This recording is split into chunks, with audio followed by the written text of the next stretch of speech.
Experts say all that red-hot magma that we saw filling up the crater is now accumulating in another part of Kilauea. Experts tell us that the buildup of magma could cause an eruption and possibly more lava fountains like the ones seen here that we saw back in March of 2011.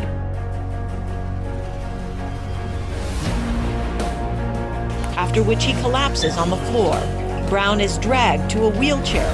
From here, Brown's physical condition appears to deteriorate even more, and he is left nude in a cell where he shows shallow breathing and is no longer blinking or being responsive. The good news here, so far, no reports of injuries or major damage, but we had steady rains and 106-mile-an-hour wind gust on the island yesterday. Now, one person is dead in New Zealand's capital, Wellington, after heavy flooding in the region, which has drenched homes and businesses and shut down major motorways. Crews struggled to clear highways on Thursday, and the city's train services were shut down, causing long delays for travelers.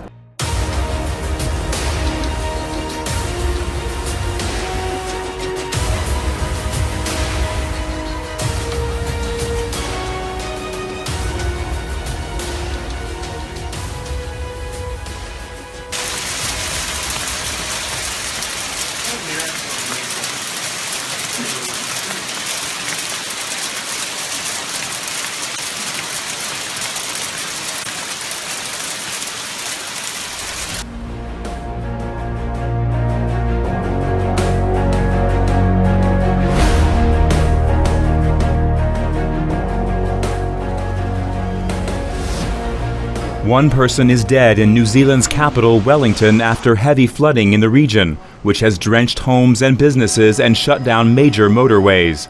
Crews struggled to clear highways on Thursday, and the city's train services were shut down, causing long delays for travelers. Wellington's mayor urged people to find alternative accommodation in the city for the night rather than attempt to make it home.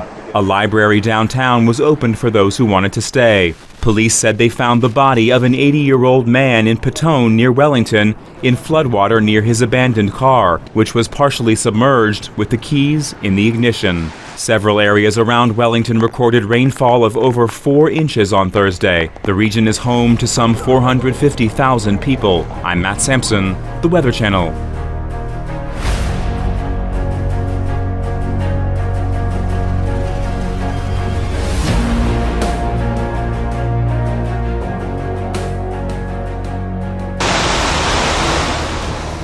Unbelievable. Typhoon Dolphin, now a super typhoon as it heads out to sea a day after battering the island of Rota. This happened yesterday with strong winds and whipping rain. Dolphin's eye threaded the needle of Rota, but also Guam through a 40-mile wide channel that separates the two U.S. territories. I mean, just staggering, Kate. yeah, the good news here, so far, no reports of injuries or major damage, but we had steady rains and 106-mile-an-hour wind gust on the island yesterday. Now, waves pushed above 20 feet. You can see that incredible footage that, you have there. But these territories, both of those islands, incredibly well prepared for typhoons.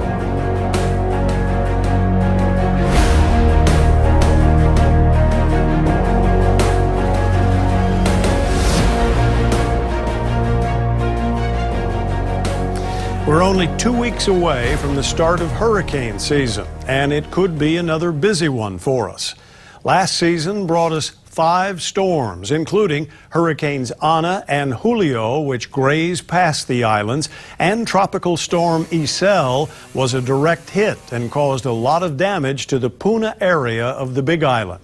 This season, forecasters have new technology to help them track storms. But first, Justin Cruz joins us with what we can expect this hurricane season. Just? Well, Joe, we'll find the official numbers on May 26th, but today NOAA forecasted El Nino conditions to strengthen over the next several months. And there's a direct correlation between El Nino years and active hurricane seasons. For example, the average hurricane number is between 4 or 5 per season. But when you look at El Nino years, in some cases, the number of storm systems have doubled. Like in 1982, where we saw 10 systems and had Hurricane Eva directly affect the islands. Then in 1992, 11 that hurricane season with Iniki hitting Kauai. And we've gone through seasons with a high number of storms, but no direct hits. For example, 1994 and 2009. And then, of course, last year, when we had a weak El Nino year, 5 storm systems with Tropical Storm Isel directly hitting the Big Island and causing damage. El Nino causes warmer temperatures in the Pacific Northern Hemisphere, and those warm temperatures are what make storms spawn and survive. Now, according to the Climate Prediction Center, there's about a 90% chance that El Nino will continue through the summer and about an 80% chance that it will be sticking around through next year. That's pretty much the entire hurricane season. So it doesn't mean we're going to get a direct hit, only that there's a higher chance of tropical cyclone formation for this upcoming hurricane season. Now, the Central Pacific Hurricane will release its forecast May 26th, and hurricane season begins June 1st, runs through the end of November.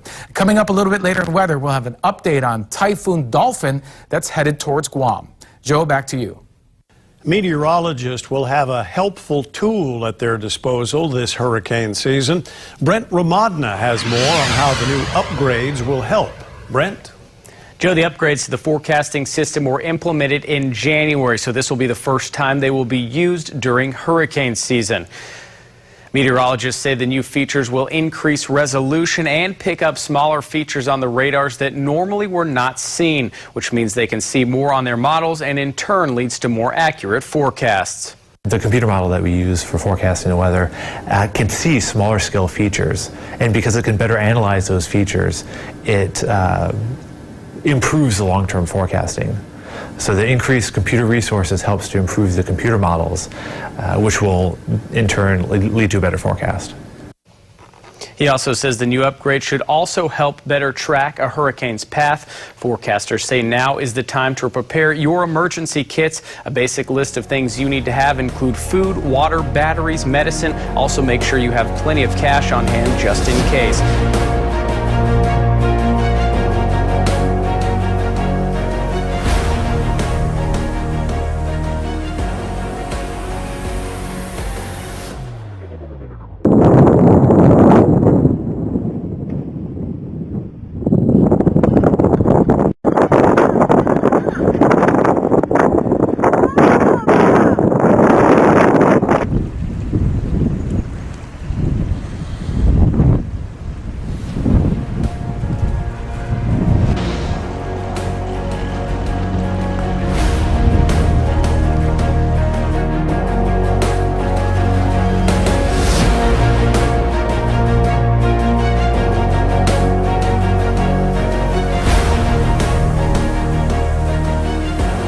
Rumblings deep under the ocean may indicate the coming of Japan's next major earthquake.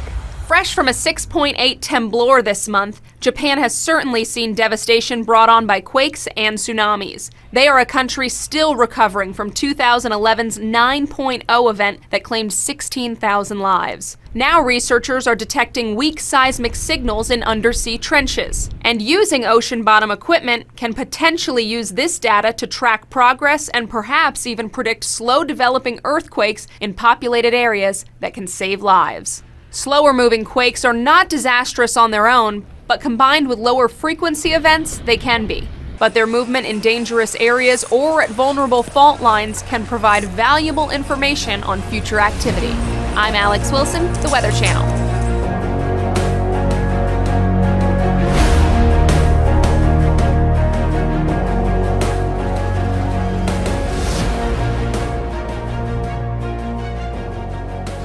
The death of hundreds of fish in Aiea has sparked a health department investigation. Officials gave us new information tonight after a viewer alerted us to the problem through the Report It feature on our website. Health officials say they found more than 500 dead fish along a canal by a bike path. The species that we found were some native species, ava and bonefish, and some crabs, but primarily guppies and tilapia. Water testing confirmed the presence of a solvent or cleaning solution in the canal, so now officials are working to find out who is responsible by checking storm drains and talking to nearby businesses.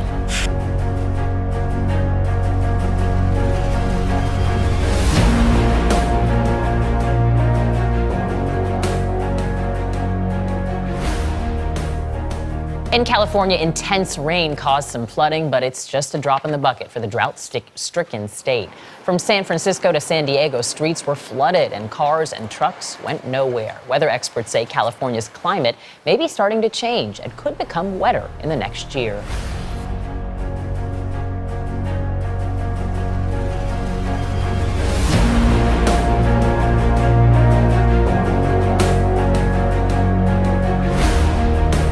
Back here in the islands, as quickly as the lava from Kilauea started to rise inside Halemaumau crater, well, it's now receding and pretty fast, and that could signal big things to come.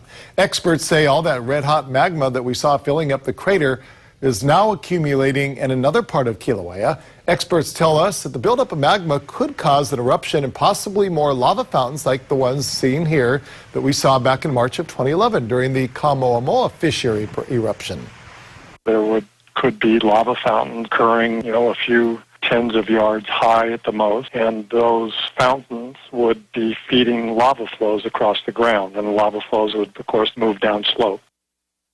Now, to be clear, if this were to happen, and again, nothing's guaranteed with Pele, it wouldn't pose any danger. The area is already closed to the public, and all the activity would be pretty much contained to the Hawaii Volcanoes National Park. But scientists would have another great learning experience. It certainly amazes everybody else, including them.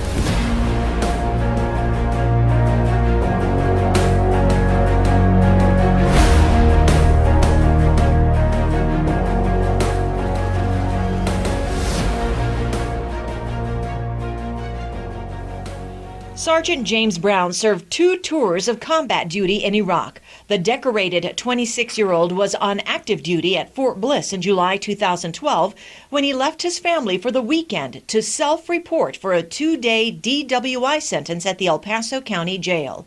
When he checked in, jail records show that Brown reported in writing to the jail that he was diagnosed with post-traumatic stress. Brown's mother says the instant he checked into the jail, he contacted her. He said they're trying to make me stay 7 days instead of 2 days, so I just want to pay the court fine and get out of here. He asked her to send the money to pay the fine in lieu of the jail time, which she did by the following morning, but by that time something had gone terribly wrong. Hey James, you want to talk to me, James? Now, after KFOX 14 obtained this video taken by a guard, we have a much better idea of what happened. At some point, Brown appeared to have an episode in his cell that caused him to bleed. It's not clear from where. When he refused to answer or speak to the jail guard,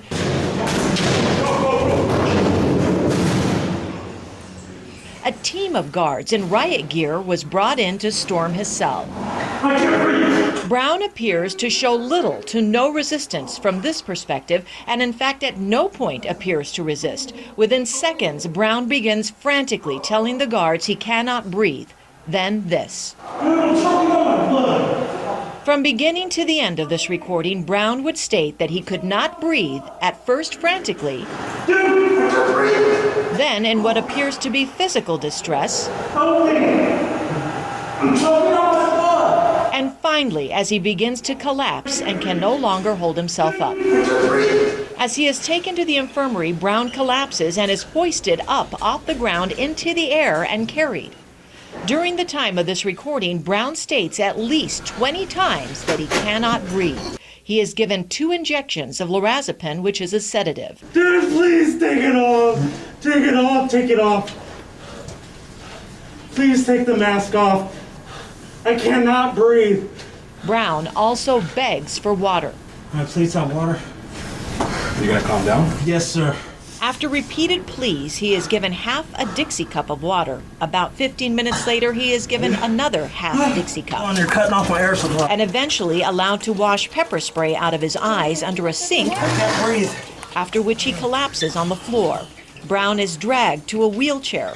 From here, Brown's physical condition appears to deteriorate even more, and he is left nude in a cell where he shows shallow breathing and is no longer blinking or being responsive. Brown appears to no longer be capable of pleading for anything. Attorneys say at no time was an ambulance or 911 called for help. I pray that new laws protecting soldiers in custody will be implemented, that the military adopt new policy procedures in regards to their soldiers being held in custody by an outside agency. If these changes can be made and our soldiers are protected and another family never has to experience what my family has, then my son's death would not be in vain. Brown's mother sent us this statement today. Brown's mother turned to KFOX 14 and says she wants Americans to see this video and see exactly what happened to her son in El Paso County. Brown was eventually placed on a gurney and wheeled out of the jail to be taken to University Medical Center, where he was officially pronounced dead, something the family's attorneys Jason Bowles and B.J. Crow insist showed a gross violation of Brown's constitutional rights. When a 26-year-old active military person checks into jail for a court-imposed sentence on a Friday, and he leaves Sunday, in a casket, something went horribly wrong there. Brown had no criminal record, and toxicology tests showed no illegal drugs in his body. The autopsy results cited natural causes by sickle cell crisis, and the sheriff stands by that in this statement released to us today. Mr. Brown's death was an unfortunate tragedy. The sheriff's office has conducted a thorough review of the facts surrounding Mr. Brown's death, and based upon all the evidence obtained, determined that his death was caused by a pre-existing medical condition. The specific evidence cannot be discussed because of pending litigation. Medical studies show sickle cell crisis lies dormant until it is triggered by dehydration and stress. His attorneys say apparently more stress than can be triggered by coming under fire in combat twice, which Brown did. His family says Brown showed no history of ever having a sickle cell crisis incident in his life and is convinced the medical episode was triggered by his treatment in the jail. He was bleeding out the ears, the nose, the mouth, his kidneys shut down, his blood pressure dropped to a very dangerous level, and his liver shut down.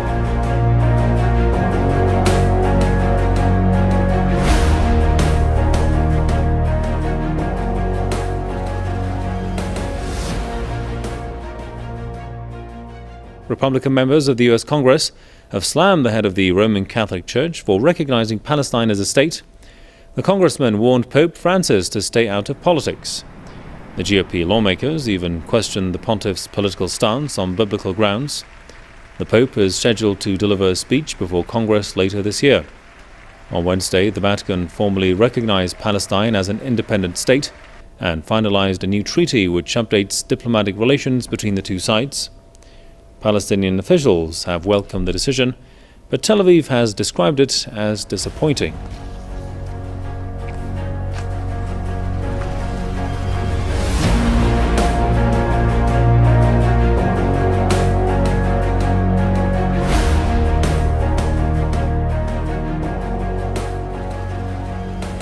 Witnesses say the ISIS flag now flies over Anbar province headquarters in Ramadi, just west of Baghdad. Fighting has raged since late Thursday when the militants struck with a wave of suicide bomb attacks. Well, let's get the latest with Nick Payton-Walsh. He's following developments from Beirut in Lebanon. Nick, just give us a sense of what is happening on the ground now. What are we hearing? As we understand at the moment, coalition warplanes and Iraqi military helicopters seem to have joined the fight to try and retain as much of the city of Ramadi as the Iraqi government can. Now, this substantial assault began at early hours of the morning with 13, we're told, separate suicide bomb attacks. Now, two of these, seem to have allowed ISIS to sort of pummel away into the city's centre, using bulldozers, in fact, to remove some of the concrete walls that have been put in place to block any such bid. Now, they've moved into the city centre, taking the provincial headquarters, you mentioned, a police headquarters too, and also a key mosque there as well. Many locals fleeing, obviously, for their lives there, many of them terrified. We've seen in the past how ISIS have executed pro-government civilians in areas they take over, and of course Iraqi security forces doing what they can to try and hold on to parts of that city. Robin, this is of course a big deal, ISIS sweeping into a population centre like this on any day, but it's so much more significant because it runs totally against the narrative that Baghdad's government have been trying to push. They wanted, after taking Tikrit in the north, not to focus on Mosul, the other ISIS stronghold there, but in fact switch gears and focus on Anbar, of which Ramadi is the provincial capital. They had been hoping to push ISIS out. Instead, it's ISIS who are on the front foot, and potentially taking this vital city from the Iraqi government. The fight's still underway, Robin. Indeed, the fight's still underway, so this battle could go on for a while. It could do, and obviously in urban centres like this, things are extraordinarily complex. But the issue here is how much tenacity do the Iraqi security forces have? We've seen in the past how they melt away, how they pull back, how they do not stand and fight. We don't quite know what's happened here, but certainly a swift ISIS advance like this would suggest that either the Iraqi security forces there have lacked the equipment they need to do their job or haven't done it. Robin? And a few weeks ago, Arwa Damon and our CNN team filmed residents of Ramadi leaving. This was weeks ago. Do we know how many civilians remain in Ramadi? What the situation is with them? Hard to get a clear number, but of course, when you see violence like this, the first instinct people have, who've stuck it out there, who are, frankly, have been willing to resist until the end or hold on to their livelihoods until the end, the first instinct seems to be, when you see something like this happening, of course, to leave. So that could be vital. One of the key things, in fact, we heard in the message from ISIS's leader, Abu Bakr al-Baghdadi, released just yesterday, was significant references to Anbar. We just have to see quite how this plays out.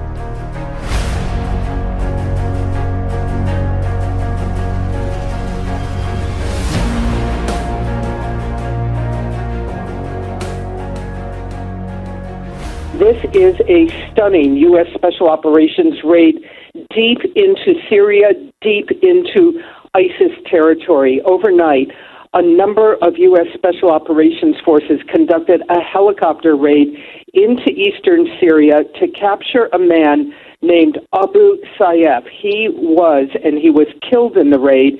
He was a senior ISIS leader who was not just known as heading ISIS's oil and gas operations, where they get so much of their funding from, but believed to be directly and increasingly involved in ISIS command and control operations.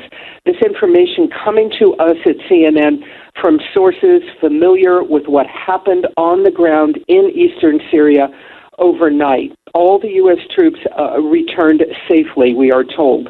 What happened is they flew by helicopter into this area in eastern Syria. They went to a residence where where obviously they knew he was. A firefight ensued.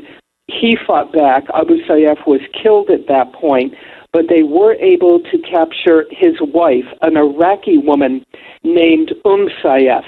She, too, is believed to be very heavily involved in ISIS operations, also in human trafficking. So there's a lot of concern as to what she may know about the human trafficking and various human operations that ISIS engages in.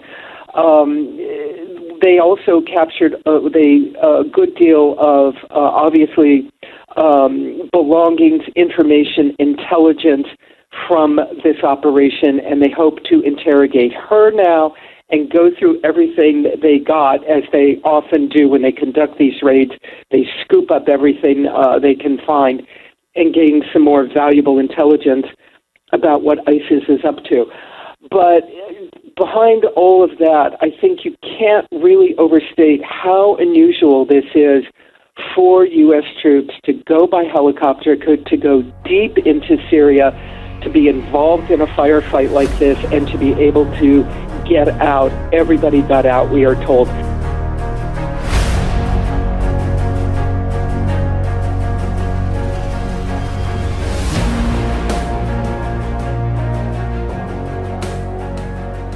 Investigators trying to solve this mystery are pointing to two new pieces of evidence that indicate Amtrak 188 may have been hit by some sort of projectile prior to crashing. They interviewed the assistant conductor of Amtrak 188, who says that prior to the crash, she heard a radio transmission that took place between the Amtrak dispatcher and the engineer of a nearby SEPTA train. The engineer of that SEPTA train saying that his window windshield had been struck by some sort of projectile. She says that she then heard from 32-year-old Brandon Boston tell the Amtrak dispatcher that Amtrak 188 had been hit as well. They're also taking a look at that windshield, a circular marking on the lower left-hand side. They've called in the FBI for forensic analysis. Now, adding to this mystery, we're hearing from passengers from a third train that was in that area that night at around the same time. We spoke to passenger Cam Desai, who was on board an Amtrak Acela train. He says that prior to the Amtrak 188 derailment, about 15 minutes beforehand, he said that his train was hit by some sort of projectile. It struck the window right in front of him, and he said he was terrified. I think all of us were a little bit definitely alarmed, and we'd never heard that loud of a sound on the train. We take the train pretty often between DC and New York, so it was definitely frightening, and we didn't really know what was going on. But as soon as we stood up and we saw that there was this glass shatter, but it hadn't gone all the way through, and the conductor made it sound like it wasn't too big of a deal, so we really didn't think anything of it. Now, initially, authorities had discounted these reports of projectiles hitting other trains as unrelated, but clearly this morning investigators taking a look at this very seriously.